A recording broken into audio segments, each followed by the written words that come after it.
everybody, my name is Chelsea Herbert and today I'm going to take you through what's in my race bags. So we'll start with my backpack. This is what I take as carry-on, but I also take it all the time into the track, and definitely I'll take it home to the motel each night. So we'll start with the front pocket. This is where I keep my GoPro, just so it's easy access if I want to record anything really quickly. I'll also try and get as much footage as I possibly can through a race weekend, but I'll get my boyfriend to try and take quite a lot of footage while I'm in the car as well, so that can be really handy. I always carry with me in this bag a drink bottle. It's really important to stay as hydrated as possible throughout a race weekend. These are my noise cancelling headphones. I don't use them too much at the track, but I mainly use these in travel on the way to the track, especially on an aeroplane. Then I have this pack which has USB sticks, hard drives, more earplugs, earphones, and just laptop chargers, things like that. And then this is my race journal, I guess you could call it, and I just write and put track maps of every track I've gone to, and I write down after each session what worked, what didn't work, what do I need to change, all of that palaver. That just helps me keep record, and it means that as soon as I come in, while it's all fresh in my mind from a session, I can write it all down and get it all out of my head. And then in the back pocket I have my laptop. It's really important to have a laptop at the track so you can take footage from your session and review it, and also take it home each night to study at the hotel. And then also you always need to, really important, but remember your race pass. So I always stuck it to my bag so I wouldn't leave without it. And this just gets you through the front gate, and with Toyota Racing Series this year you had a driver pass as well, which got you into a few other extra areas on top of that. So then we'll just go straight into the gear bag. She's a big rig. It's literally called Rig 9800. She's a big mama. But she also holds a lot of gear because I take double everything just in case. So we'll start with helmets. I usually carry my main race helmet with me in a separate helmet bag, and I'll take that as carry-on on a plane. If I am traveling, I probably wouldn't take two helmets unless I could send this down in the racetrack. It could get damaged in transit if it's in your gear bag, especially because I've got a soft gear bag. So this is my older helmet, or my spare helmet. I always keep them in the RI bag as well as in another helmet bag, just extra protection and stops it from scratching. And then I have my main race helmet, which, as I said, I carry in a separate bag, and I'll also sometimes take this home each night, just depending on where we're racing at. This helmet has the radio all hooked up and ready to go. This has been pulled out of that one, so if something did happen to this helmet, there is Harris race radios at the racetrack, and they would just swap the radio set over, or they'd put a brand new one in if something went drastically wrong with this helmet. Yeah, and then these are what we call harness posts, so I'll show you the harness in just a second. They clip onto here, and that's to help prevent any neck injuries and crashes. And the only difference between these two helmets is just the old MTF logo and the new MTF logo. This is the old one here, so we're not meant to use that anymore, but it's just if there was something to go wrong, we need like another helmet ready to go just in case. This is what we call a Hans device. So as I touched on before, a Hans device is purely to help reduce the risk of a neck injury in a frontal impact crash. So it just flips on this side here.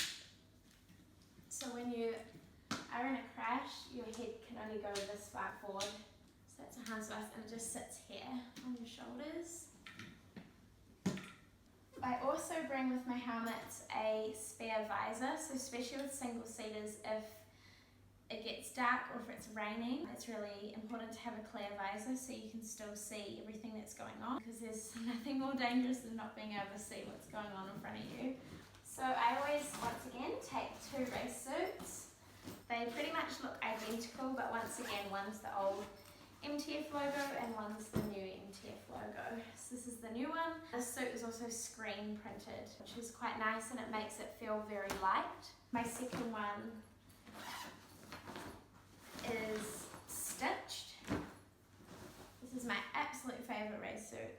I think I'll probably keep this forever. Both of them actually, I love them both so much. My brother and I designed them. All of my race gear except for my helmet and the actual gear bag and the suit dryer is all from Racer products, so if you're interested. 2 pairs of gloves. I always keep them in these cases as well, just to try and keep them as nice as possible. And the reason I have 2, say if you grip the steering wheel too hard, you can wear through your gloves very easily, so if you have a hole in your gloves you're not allowed to race. So that's why we have 2 pairs, just in case that happens. But under our race suit, we have what we call like underwear. Pretty much you have to wear fire resistant socks, balaclava, pants, top, even bra. This specific one is screen printed, which is really nice. So if it gets super hot and I take my suit down and then I have an interview, it means I don't have to pull it back up again. I can just have the interview. So the white one's the same. This is what the pants look like. And I have 2 pairs of those. They get super sweaty, so it's nice just to always have a fresh pair. This is what the bras look like. Not a sports bra, and they have no wires in them to help prevent melting to your body in case there was a fire. 2 sets of socks, and then I also have 2 balaclavas. Again, just add another layer, and it's also nice because then you can wash these and try and keep your helmet a little bit more fresh. And the way this suit dryer works, it's really cool, and I really struggle when I don't have it at a racetrack. You can put your race suit straight on, but usually this is so sweaty that it needs drying as well. So you just hook it over the side. Maybe easier if you've got a bigger shirt, but work with what we've got. So that's how it will sit on, and if you look underneath, this is like a big fan and it just blows air straight out, so it dries all of this really quickly. In between sessions you sometimes have like minimum of an hour, usually like 2 hours between sessions, so it gives it enough time definitely to dry off your race gear. And then I'll have 2 pairs of boots.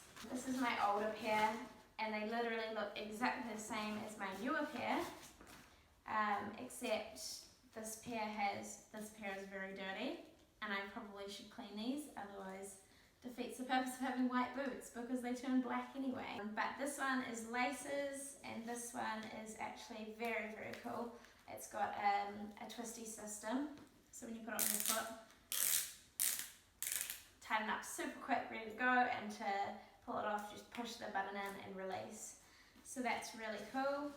Speedy change. In TRS this year, I'll always wore around my MTF top, but in press conferences and interviews, we had to wear our team top. So we've got this super cool bright Giles top, because that was the team I was racing in this season. So I always had that stayed in my gear bag. These are some cloths to wipe down my helmet and clean the main painted side of the helmet. But then I also have in here an actual visor spray, and that's because each session you come in from, there's just dead bugs all over it. And I also have another spray in here which is like Rain-X, so if it rains, the rain will bead off your visor rather than staying there and sticking around, which is super inconvenient. And then we also have in here tennis racket grips, and that's actually for our steering wheel. So in the single seater, the FT60, the steering wheel is super fine.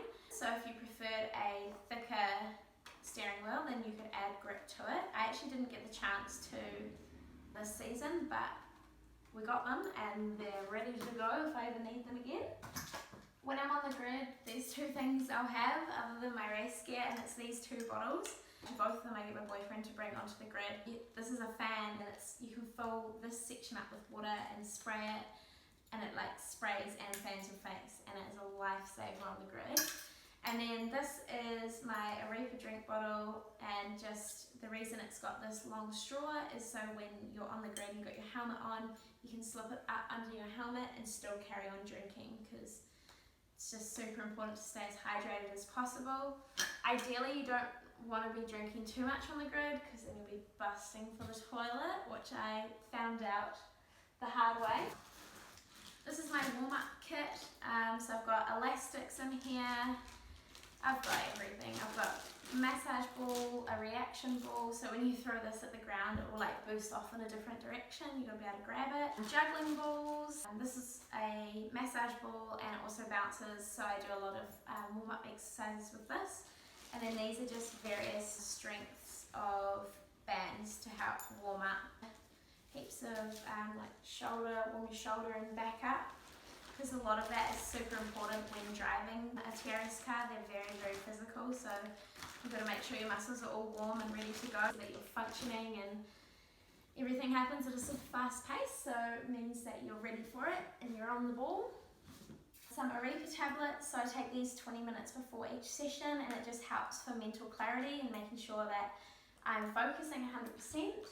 This is K-tape or kinesio tape. Once Al, my trainer, has massaged us, he will sometimes tape us up if we feel like we need extra support. Then I have a bag which is probably not what you'd have if you were a male race car driver, but you know, gotta do what you gotta do. Pink hairbrush. I've always got some spray and some deodorant. With how I wear my hair and a helmet, I do plaits. I just use these tiny little, you probably won't even be able to see from back there, these tiny little elastic bands. I always have a whole pack of them ready to go. Then I have these cool scarves, and all you do is dunk the middle section in water, and they have little beads that swell up, and that makes the scarf go cold, and then you can wear it around your neck, or I also sometimes wear it around my head if I'm super, super hot. So that just keeps me nice and cool.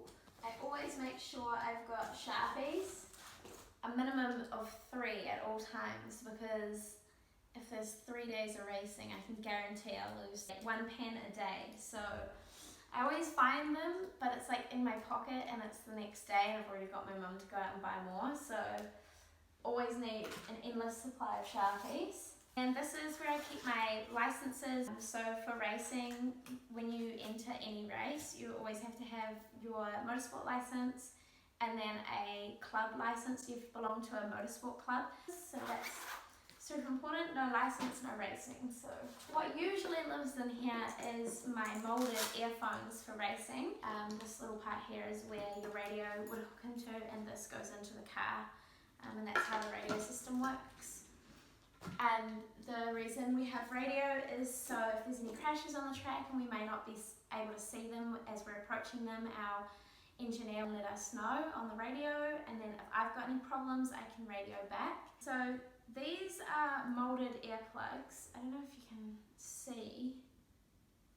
They usually have a wire coming out that plugs into that, but they got lost when I had my accident earlier in the year, so that's okay. We've got some new ones made and they're being sent to us at the moment. So this is everything I take to a racetrack. There's obviously a couple more things, but this is what I need to go racing every time. That's why my bag is so massive. I can probably fit in this bad boy.